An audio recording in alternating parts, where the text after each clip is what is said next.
El pan de la palabra. El pan de la vida. Alimento bajado del cielo para nutrir al pueblo de Dios que como peregrinos caminamos al Padre. Eterna eres Jesús, también resurrección. Ven a nuestras almas en profunda comunión, en profunda comunión. Ven a nuestras almas, porque somos todos tuyos, Señor. Muy buenos días, queridos amigos y amigas. Bienvenidos, bienvenidas a este nuestro programa. El pan de la palabra. Con ustedes, Jesús Quintana Rivera. Y el Padre Rubén Antonio González Medina, obispo de la diócesis de Ponce, Puerto Rico. Seguimos avanzando en nuestro camino cuaresmal. Estamos ya en este segundo domingo del tiempo de Cuaresma. Hemos visto ya cómo nos va llevando la palabra a recordar esa alianza, recordar esa nueva buena que Jesús trae, bajo siempre la luz de la resurrección, de las fiestas pascuales, celebrando este camino de preparación. ¿Y qué hace ese sanitizer ahí? Pues estamos en tiempo, ¿verdad?, que se ha vuelto usual, cotidiano, así que era un primer símbolo que queríamos destacar en la primera semana. Antes incluso, ¿verdad?, de la mascarilla, que es el que vamos a hacer énfasis en esta segunda semana. Si uno se pone la mascarilla sin haberse lavado las manos, se pierde el propósito. Así que un poco el paso previo para esa protección y esa seguridad es tener las manos bien limpias, usar ese ¿verdad?, hand sanitizer para poder entonces cubrirse, taparse, protegerse. Sí, que nunca es tarde si la ducha es buena. No, nunca. Empezamos entonces sanitándonos. Y esa sanitación se da a través de la oración que purifica y limpia el corazón. Así que vamos a orar con la oración que la Iglesia nos propone para este domingo. En el nombre del Padre, del Hijo, del Espíritu Santo. Amén. Padre Santo, que nos mandaste escuchar a tu Hijo amado, alimenta nuestro espíritu con tu palabra, para que, después de haber purificado nuestra mirada interior, podamos contemplar gozosos la gloria de su rostro. Por nuestro Señor Jesucristo, tu Hijo, que vive y reina contigo en la unidad del Espíritu Santo y es Dios, por los siglos de los siglos. Amén. Amén. Así que nuestra plegaria hoy comienza con una alabanza. Padre Santo, reconocemos la santidad de Dios, este Padre que nos ha mandado escuchar a su Hijo amado, a Jesús. Y le pedimos que alimente nuestro espíritu con su palabra, para que después de haber purificado, por eso nos purificamos, ¿verdad? El hand sanitizer. Y nos purificamos con algo que nos da precisamente limpieza, ¿verdad? No nos podemos purificar con algo que nos contamine. Por eso la santidad de Dios, acudimos a Él que es santo, para que también nosotros quedemos entonces limpios. Que no podemos hacer lo contrario. Si nos limpiamos las manos con algo que ya está sucio, ¿verdad? Nos contaminamos. Correcto. Y de esta manera, purificada nuestra mirada interior. Por lo tanto, hay muchas formas de mirar, pero ahora queremos purificar la mirada interior, lo que sale de dentro del corazón, a través de la escucha de esta palabra, lo podamos contemplar con gozo, ese gozo pleno, total, que es la gloria del rostro. Y la gloria del rostro de Dios ciertamente es Jesucristo. Y esta oración colecta nos centra ya en el misterio de este segundo domingo de Cuaresma, donde vamos a ver, ¿verdad?, el pasaje de la transfiguración. Dice que escuchemos al Hijo, que abramos esa mirada interior, no nos quedemos ahí y queramos quedarnos ahí para siempre, sino captar realmente el mensaje y luego ver la gloria del rostro de Jesús. Así que un poco nos centra en lo que es el misterio el pasaje que nos presenta la liturgia en este segundo domingo. Por eso hay un texto bíblico que se lee hoy en la primera lectura que tiene que ver con la fe, porque esta mirada interior se purifica a través de la fe. Vamos a escuchar el texto de Génesis capítulo 22. Dios puso a prueba a Abraham. Abraham, le dijo. Él respondió, aquí estoy. Entonces Dios le siguió diciendo, toma a tu hijo único, el que tanto amas, a Isaac, ve a la región de Moria y ofrécelo en holocausto sobre la montaña que yo te indicaré.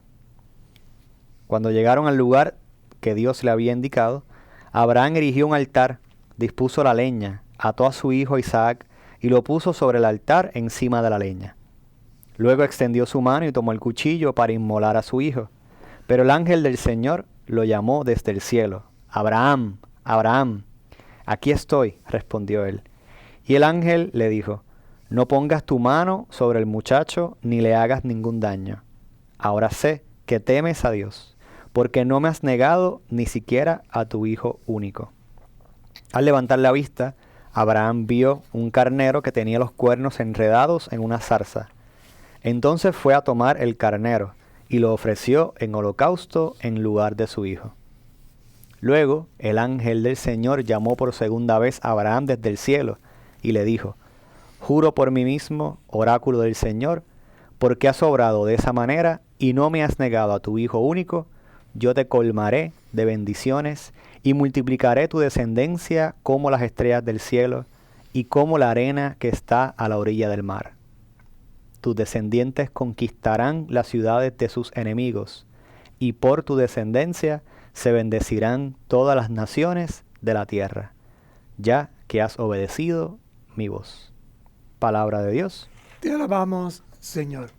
Si nos dejamos guiar desde el texto bíblico, junto con la carta del Papa, podemos resaltar algo que decíamos la semana pasada y con la cual culminábamos el programa, que la fe nos llama a acoger la verdad y a ser testigos ante Dios y ante nuestros hermanos y hermanas. Es lo que le sucede a Abraham. Abraham se convierte en testigo. ¿Por qué? Porque escuchó, acogió la palabra. ¿Cuál palabra? La llamada. Abraham, él dice, aquí estoy. Y entonces Dios le pide que haga ofrenda de lo que más quiere. ¿Qué es lo que más quiere? A su hijo Isaac. Y lo hace desde un discernimiento. Hay que entender este texto en el contexto de aquellos pueblos que tenían por norma sacrificar los hijos. Una cosa bárbara, ¿no? Y que a partir después de este texto clave en la historia de Israel, esta práctica se desaparece, ¿no? ¿Por qué? Porque nadie tiene derecho a quitarle la vida a nadie, sobre todo menos un padre a un hijo. Pero ¿qué es lo que quiere decirnos? ¿Qué nos quiere simbolizar con este texto? Lo que es la obediencia en la fe.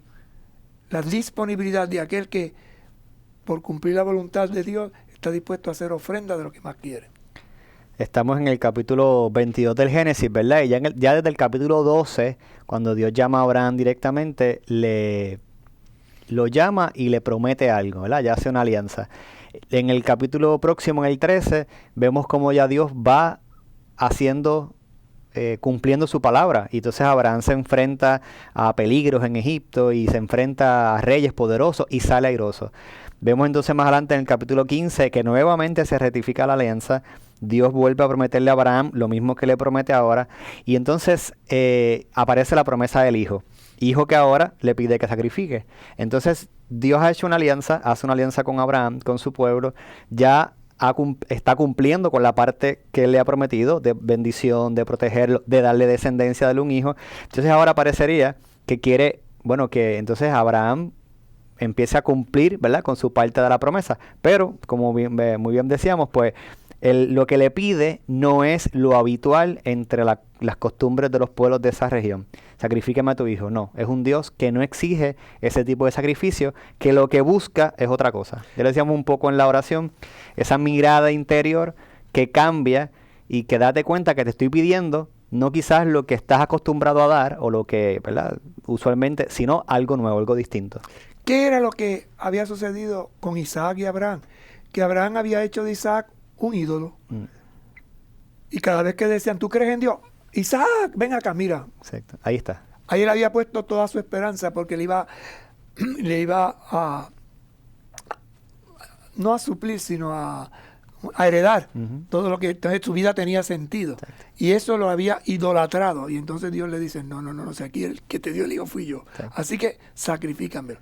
Y entonces Abraham comienza a pensar en qué significa este sacrificio y esta lucha. Y piensa que hay que hacerlo como lo hacían los paganos. Exacto. Por eso hay que purificar la mirada. Cuando Dios nos pide algo, ¿qué es lo que nos está pidiendo?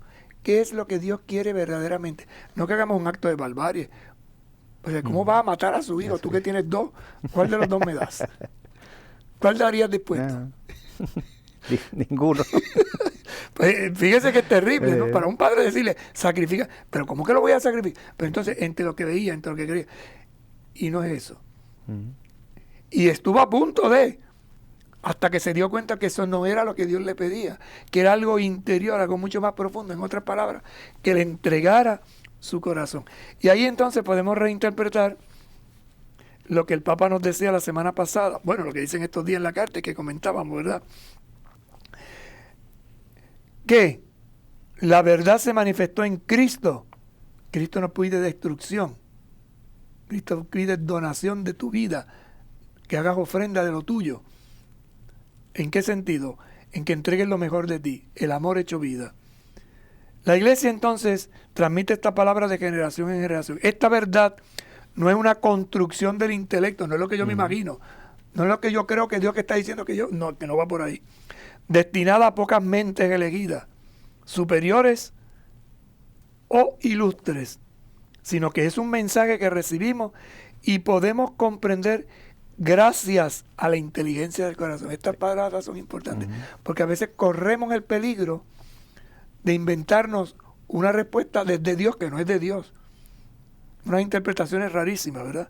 Abierto a la grandeza de Dios, que nos ama antes que a nosotros mismos, antes de que incluso seamos conscientes de ello. ¿Qué pasó a Abraham? Dios le amaba tanto, le dijo, ya llegará el momento, ya te daré el hijo, pero no cuando tú quieras, sino cuando sea el momento oportuno.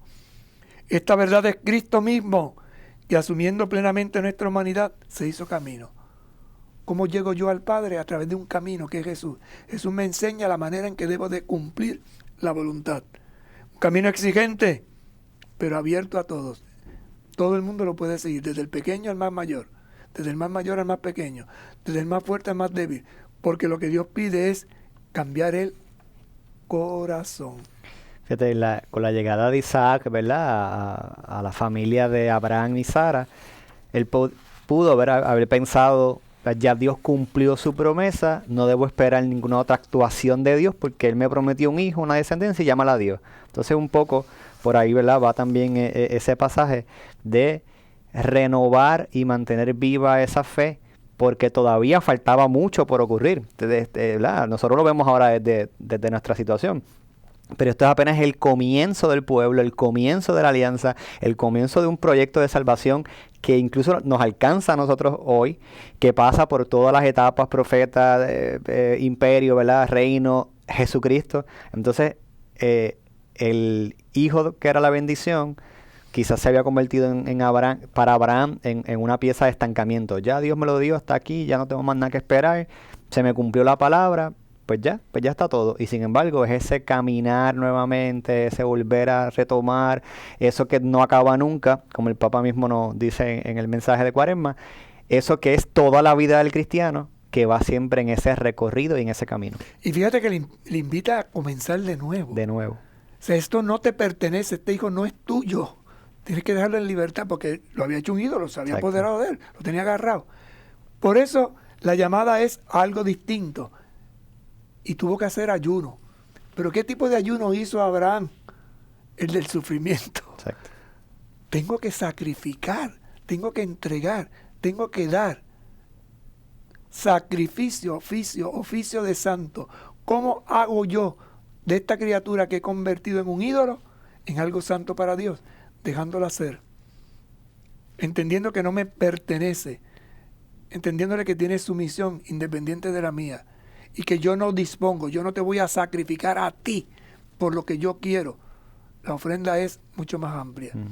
Entonces, un poquito difícil de entender a simple vista, ¿verdad? Pero es el concepto de que yo ofrezco lo que yo quiero. Exacto. No, eso no es así. Tú ofreces lo que el Señor te pide. Y claro, viene el sufrimiento, viene el ayuno, viene el hambre. Me voy a quedar. Porque primero Abraham quería tener un hijo, entonces lo tuvo con la que no tenía que tener. Exacto. Sufrimiento, dolor. Eso no es lo que desesperado, se desesperó y...